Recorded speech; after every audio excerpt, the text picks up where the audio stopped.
ازيكم عاملين ايه الاخبار؟ النهارده هنعمل مع بعض اللحمه المفرومه بصوص البولونيز. عايزه اقول لكم طعم اللحمه بيبقى تحفه جدا وكميه اللحمه بتتضاعف. بلس كمان ان هي تبقى اكله موفره جدا جدا وممكن نستخدمها في حاجات كتير هقول لكم دلوقتي واحنا شغالين بنعمل الصوص او بنعمل الوصفه بتاعتنا. اول حاجه كده هنجيب طاسه او حله المتوفر عندك. اللي حاسه ان هو هتحطي اللحمه فيه وهيفرط معاكي. المهم هننزل بمعلقه من الزبده او السمنه ومعلقتين من الزيت. وهننزل على طول كده بنص كيلو من اللحمه المفرومه. وطبعا لازم يكون فيها نسبه من الدهن.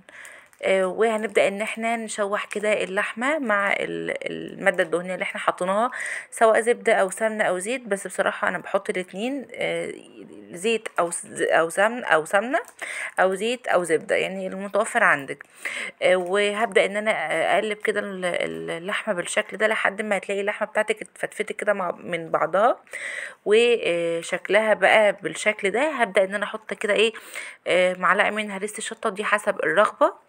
هريسة الشطة احنا عاملينها في البيت مع بعض، ان شاء الله هنعملها سوا قريب جدا عشان ده الموسم بتاع الفلفل الاحمر الحامي. هبدأ ان انا اضيف 200 جرام من البصل المبشور طبعا او المفروم في الكبة، بس يفضل يتفرم في الكبة ويكون فرمه ناعم. وهنقلب كل ده مع بعضه بالشكل ده.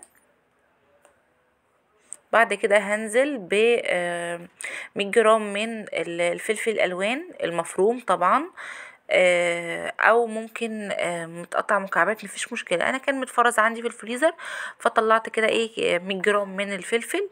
وبصوا كده احنا ضفنا 200 جرام من البصل و100 جرام من الفلفل فاضل عشان نخلي الوصفه بتاعتنا 50 50. فاضل 200 جرام. فال 200 جرام دول هنضيفهم ايه، هنضيف 200 جرام طماطم على جزر مبشور. يعني نقدر نقول 150 جرام من الطماطم المبشورة او المفرومة و50 جرام من الجزر المبشور، عشان تبقى الوصفة 50 50 50 خضار و50 لحمة. تمام كده. وهنقلب ده كل ده مع بعضه.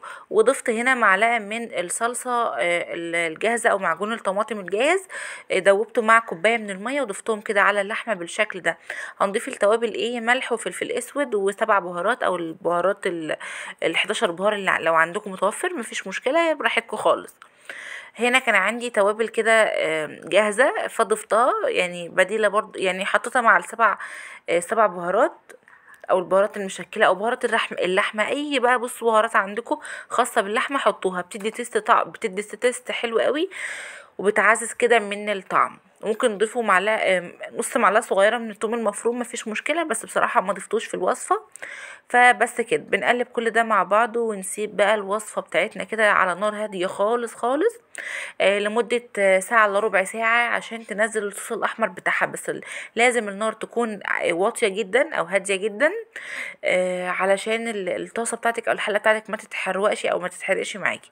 هسيب بقى الصوص كده يغلي بقى مع نفسه كده خالص، وهنشوف شكله اهو بعد بالظبط ما عدى ساعة بقى بالشكل ده اهو. انتوا ممكن طبعا تزودوا كميه الطماطم مفيش مشكله لو انتوا بتحبوا الطماطم فيها اكتر، بس مش بحب الطماطم فيها كتير قوي، اللي هو يعني الطماطم تغطي على طعم اللحمه، فبخليها صوص كده، يعني الصوص معدول بالنسبه لي وكده زي الفل قوي.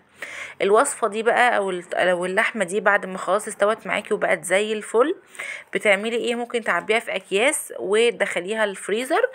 تحفظيها بقى، تطلعيها البشاميل، تطلعيها الجلاش، تطلعي بقى لاي وصفه انت حابه تستخدمي لها لحمه. بنقول عليها لحمه متعصجه او لحمه بالصوص الاحمر، او صوص اللي هو البلوبينيز.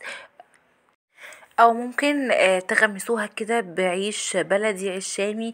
ممكن تحطوها على المكرونه السباكيتي او المكرونه الاقلام. يعني بصوا تنفع لاي وصفه محتاجين فيها لحمه بالصوص الاحمر او لحمه مفرومه.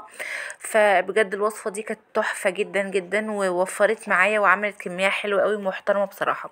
فبجد لازم تجربوا الوصفه دي، وان شاء الله استنوني فيديو جديد. اشوفكم على خير في رعايه الله. ما تنسيش اللايك. مع الف سلامه.